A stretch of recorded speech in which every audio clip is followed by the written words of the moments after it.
अडनेरा मतदारसंघाचे आमदार रवी राणा यांनी पुन्हा एकदा महापालिका कर्मचाऱ्याला चक्क नाल्यात उतरवलंय। नाल्यात घाण साचल्यानं या कर्मचाऱ्याला राणांनी साफसफाई करायला लावली।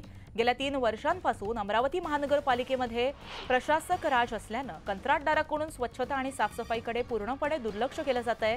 याच कारणातून आक्रमक होत आमदार रवी राणा यांनी चक्क संजय माहुलकर या पालिका कर्मचाऱ्याला नाल्यात उतरवून सफाई करायला लावली। राणांच्या कृत्यानंतर भाजप नेते तुषार भारतीय यांनी राणांवरती सुमोटो अंतर्गत गुन्हा दाखल करण्याची मागणी केली आहे। महानगरपालिका अधिकारी, पीडब्ल्यूचे अधिकारी, एमएससीबीचे अधिकारी सगळ्यांच्या उपस्थितीत साफसफाई अभियान 15 ऑगस्टच्या पूर्व दिवशी या शहरामध्ये अमरावतीमध्ये होत आहे। अनेक अधिकाऱ्यांना नाल्यामध्ये उतरून साफसफाई करायला लावली आहे। त्याच्यानंतर जर या अमरावती शहरामध्ये गंदगी असली आणि नाल्या भरले असले, डेंग्यू मलेरियासारखे स्वयंफ्लूसारखे पेशंट आढळले तर अधिकाऱ्यांना नालीमध्ये उतरून नालीची साफसफाई करायला लावेल। आताच एका अधिकाऱ्याला नालीमध्ये उतरवलं, साफसफाई करायला लावली।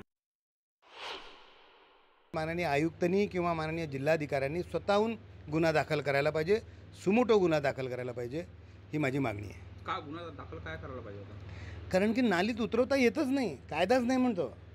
कुठेही गटारमध्ये व्यक्तींनी उतरू नये, ते अमानवीय आहे हे म्हटलेलं आहे त्याच्यामध्ये। आणि म्हणून त्याला जबरदस्ती उतरवायला लावणे, त्याला उतरवायला भाग पाडणे हे तर अतिशय मोठा गुन्हा आहे। आणि म्हणून त्याच्यावर ताबडतोब कारवाई व्हावी आणि रवी राणांवर फौजदारी गुन्हा दाखल करावा अशी मागणी आहे। तर पुढे आपण जातोय गोंदियामध्ये। गोंदिया जिल्ह्यामध्ये मलेरिया, डेंग्यू आणि चिकनगुनियाचा प्रकोप वाढलाय। आतापर्यंत 305 मलेरियाचे तर डेंग्यूचे 87 तर चिकनपॉक्सचे 51 रुग्ण आढळलेत। त्यामुळे नागरिकांना काळजी घेण्याचं आवाहन करण्यात आलंय। घरातील कूलर, कुंड्या, डबके यामध्ये पाणी साचत असल्यामुळे ते साफ करावं, पाणी साचून ठेवू नये असं आवाहन आरोग्य विभागानं केलंय। अनेक ठिकाणी पावसाचं पाणी साचल्यामुळे मोठ्या प्रमाणामध्ये डासांचा प्रकोप वाढलाय। घरातील पाण्याच्या टाक्यात त्याचबरोबर इतर साहित्य यामध्ये पाणी जास्त दिवस साठणार नाही याची काळजी घ्यावी असं देखील आवाहन प्रशासनानं केलंय।